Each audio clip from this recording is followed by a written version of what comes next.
Assalamualaikum warahmatullahi wabarakatuh.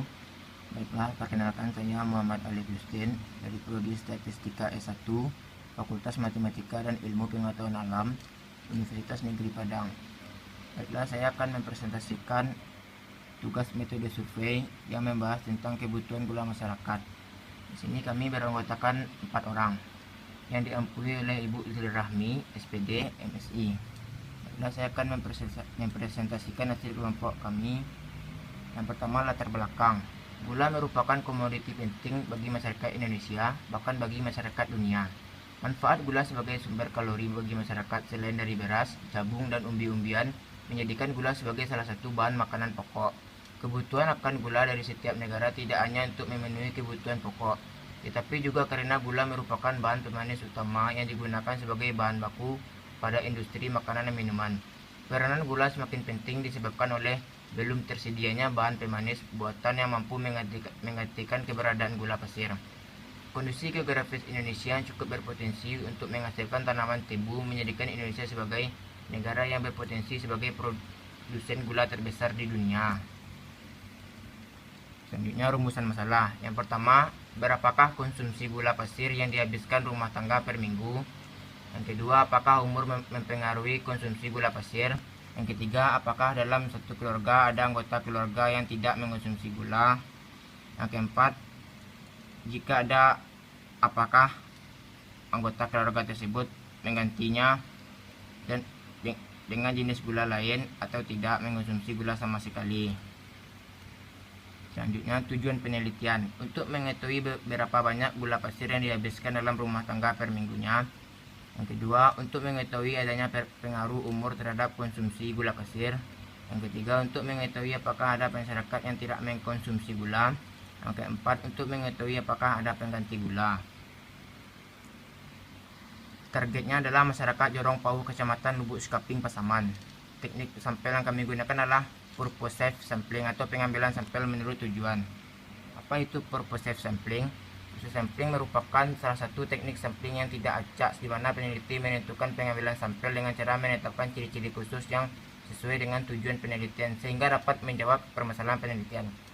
Purposive sampling lebih tepat digunakan oleh para peneliti apabila memang sebuah penelitian yang memerlukan kriteria khusus agar sampel yang diambil nantinya sesuai dengan tujuan penelitian. Agar dapat memecahkan permasalahannya, penelitian serta dapat memberikan nilai yang lebih representatif sehingga teknik yang diambil dapat memenuhi tujuan sebenarnya yang dilakukan penelitian.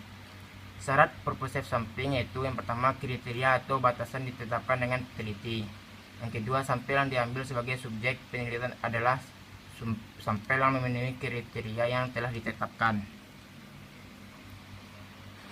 Pertanyaan yang diajukan dalam Google Form yaitu pertama, nama kepala keluarga. Yang kedua, umur kepala keluarga.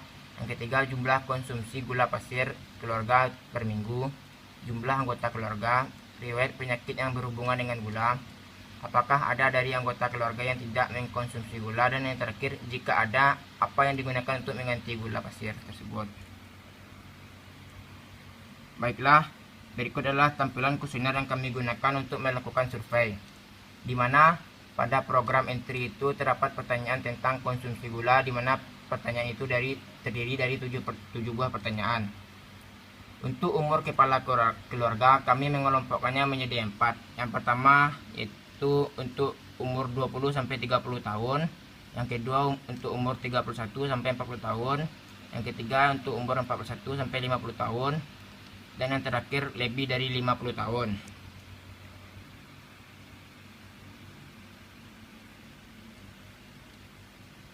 Selanjutnya, berikut adalah hasil respon yang kami dapatkan melalui Excel.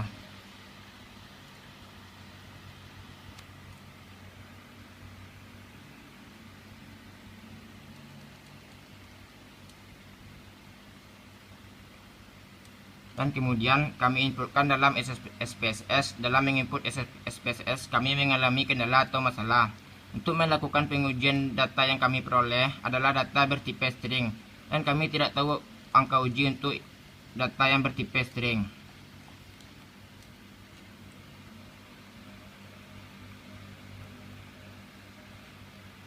Berikut adalah hasil inputan data yang melalui SPSS yang telah diubah melalui tipe numerik.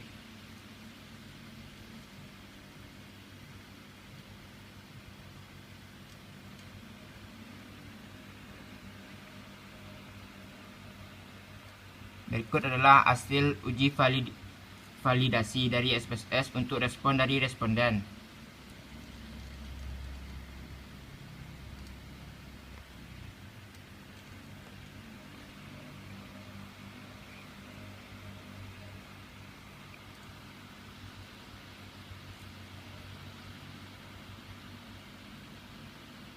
Kami mengelompokkannya dari 6 pertanyaan tersebut. Telah kami dapatkan R hitung dari pertanyaan pertama yaitu 0,523 dan R tabelnya 0,4629. Jika R hitung besar dari R tabel maka valid. Jika R hitung kecil dari R tabel maka tidak valid. Dari hasil tabel di atas dapat dilihat bahwa pertanyaan yang valid ada 3 pertanyaan, yaitu pertanyaan nomor 1, 3, dan 6. Validitas setiap item ditunjukkan oleh kolom jumlah. Berdasarkan R tabel, nilai percent correlation minimal adalah 0,629. Karena menggunakan 30 responden, maka dengan batas 0,01.